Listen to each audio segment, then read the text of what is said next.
everyone, this is Boy again with you on Giggle and Learn session. And today we will be looking at some foundational principles of formation of numbers and letters.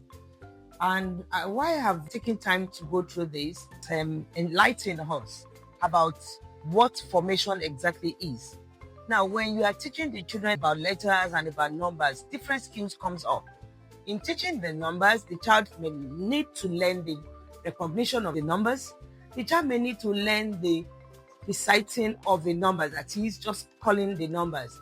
And on these same numbers, the child will also need to learn the formation. So we are basically dealing with formation here. So when I'm talking, it's just about formation of numbers and letters.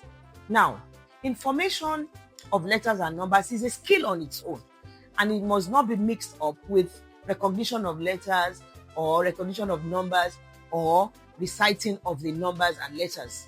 It's a skill. And if I need to pass a skill across to the child, I need to look at what exactly will help me in helping the child to learn the skill.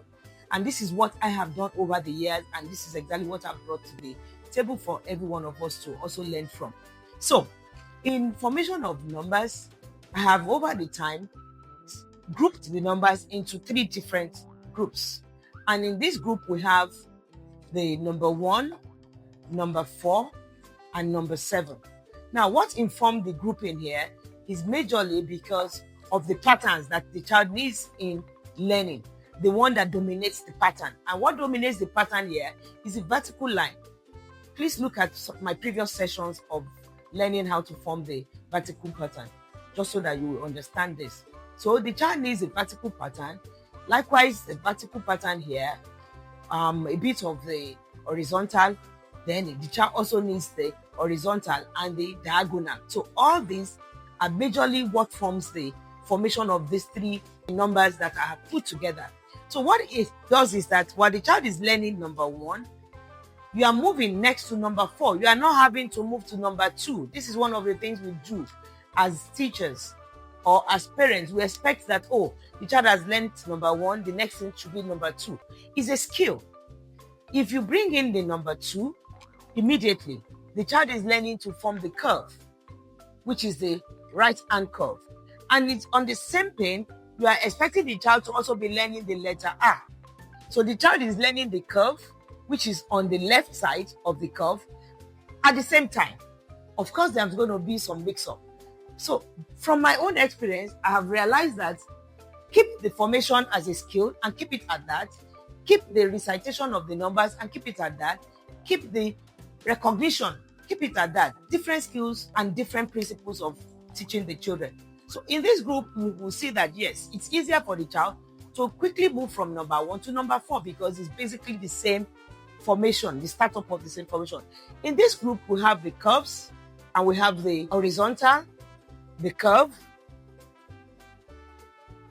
the horizontal, and the vertical. So when the child is learning this, so what it means is that while the child is learning this number 1, the letter part of it, the child is starting with K. Now, all the letters in this group are basically formed using the caterpillar K. We know we have what we call caterpillar K and kicking K. This is a caterpillar K. So the child is starting with the letter C. So, of course, there will be no confusion because the child is just doing the vertical line while learning the number 1. So we have letter C, we have letter A, we have the D, all of them being formed with the curve G, O, K, E, S.